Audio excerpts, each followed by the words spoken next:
In early February of 1987, Alan and Debbie Tallman brought home a bunk bed they had purchased at a second-hand furniture shop. You got that, partner?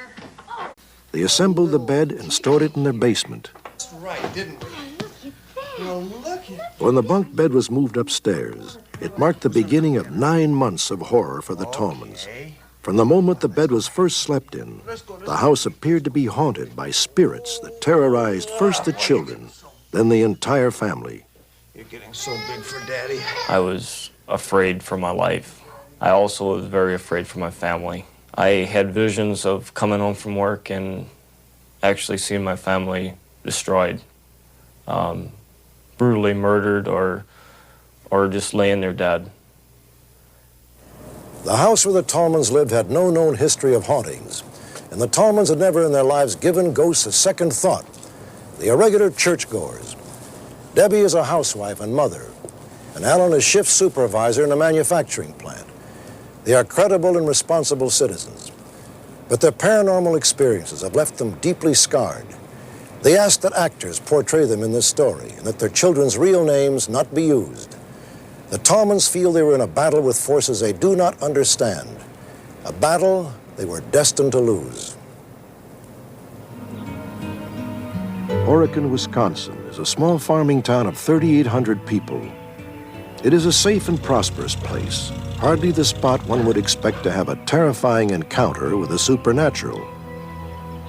All the scenes that we recreated were filmed in this house, the very place where the Tallmans had their uncanny meeting with the world of spirits. The Tallman family moved into the house on April 13th, 1986.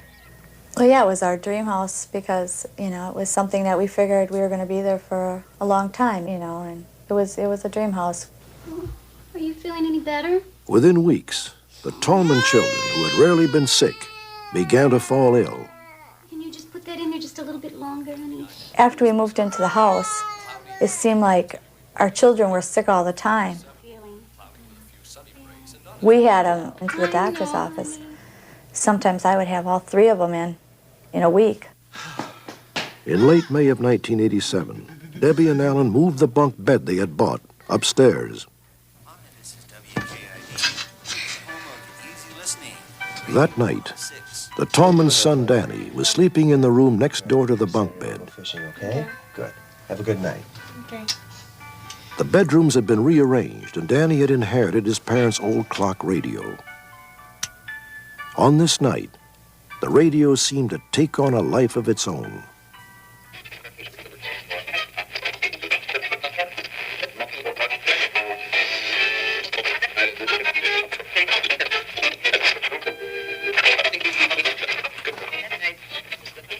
My son, he came running out in the living room, and he says, "But Mom and Dad," he says, "I seen it, the dial moved."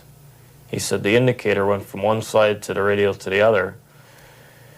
And we kind of looked at each other and says, well, if you're going to have a fit with the radio and cause this kind of ruckus, we'll just take the radio out, you know, because that stuff just does not happen. A few weeks later, Alan Tallman himself had an experience he could not explain. He was busy painting the walls in his basement, but decided to take a break. My wife called me up for dinner, so I just laid the brush, and I was going to return after I ate my lunch. And after dinner time was over, I went downstairs, down cellar.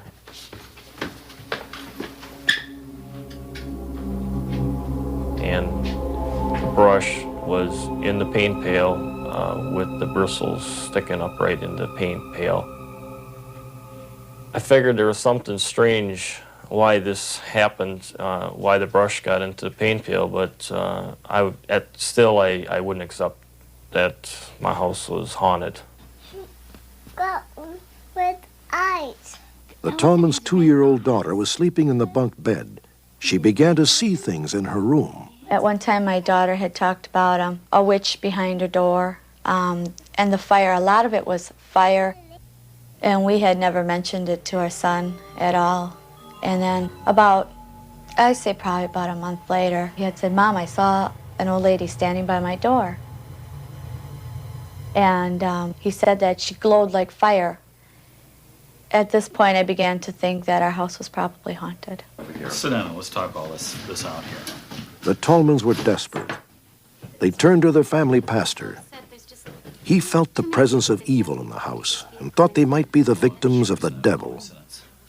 I'd known them about a year and a half when they called me to come and visit with them about what was going on in the house. Is this normal? I mean, I believe that my initial analysis of the entity being in the spiritual realm, the occult realm, the demonic, if you will, was accurate, and I still believe it's accurate. The Tallmans claim they never had a moment's peace. Doors banged open and shut. Strange voices called to them. Mom? The visions persisted. The children were terrorized. Mom! I don't want The week before Christmas, Danny once again saw something that horrified him. It's okay. Nobody's here. You're okay. I've done everything that I can. Alan had reached his breaking point. He totally lost control and challenged the entity. I was like a wild man running around in my house, and I couldn't get no control over it.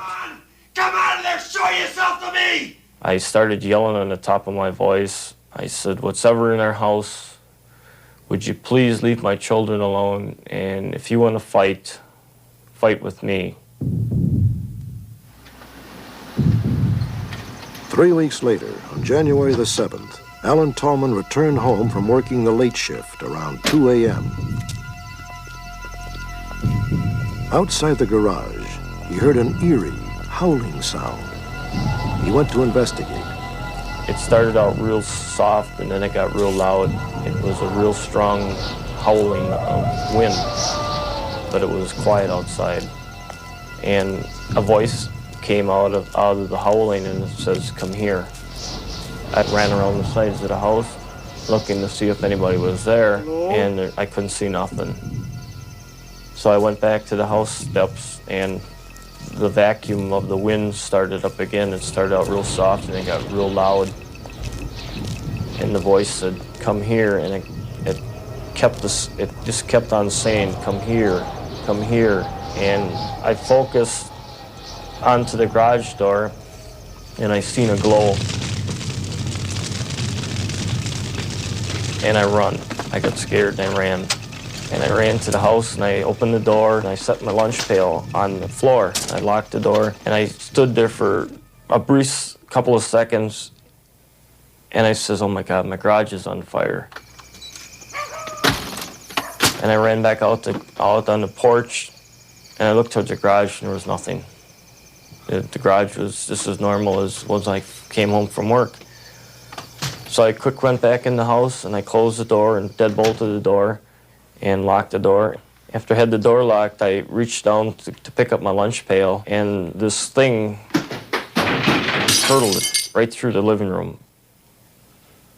He came home that night, and he was just running around the room. I mean, literally running. He ran in the bedroom, ran around the bed, ran over to the dresser, threw his keys up on the dresser. I've never seen him like that before. Alan Tallman began sleeping on the floor of his daughter's room each night. The girls were traumatized and needed help falling asleep. I started to see this fog starting to appear on the floor, and a voice came out of it, and it says, "You're dead." When he came out of the bedroom, he wouldn't talk to me. His lips were blue. He was so white, you know. I tried to get him to tell me what happened, but all he did was stand there, and tears were running out of his eyes. He's seen something. And so I went to the phone, and I called the pastor, and I said, "You've got to come over here." I said, "Something happened, and Alan's crying." I said, "And he won't tell me what happened." When I arrived, Alan was very frightened. He was shaking. He was visibly shaken at what he had seen. Alan gave me no indication at all that he was in any way fabricating what he was telling me. And my sense of that was heightened by the fact that I've been with people before who had described things similar to what Alan was describing. And his fear and terror at what he had seen was very similar to what I had seen before. A few days later, Alan was working late. He asked a relative of his to watch over the two girls until they fell asleep. Alan's relative was a complete skeptic. That night, he changed his mind. The same specter appeared.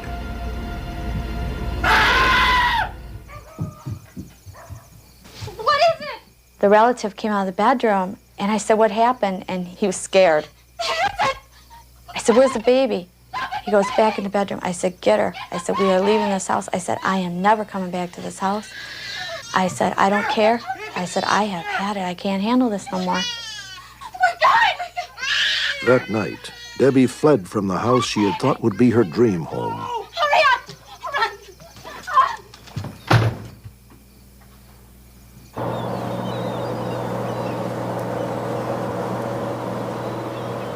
2 weeks after they fled their home, Alan and Debbie Tallman had the bunk bed destroyed.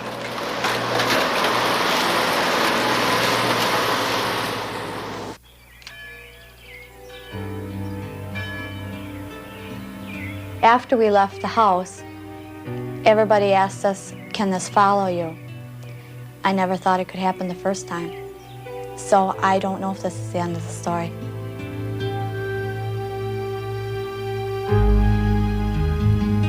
The Tallmans have moved to another city now, and so far they've experienced no paranormal phenomena. A new family moved into the Tallmans' house last April, and they've had no problems. Perhaps in the world of spirits, as well as in the world of human beings, it is possible simply to be in the wrong place at the wrong time.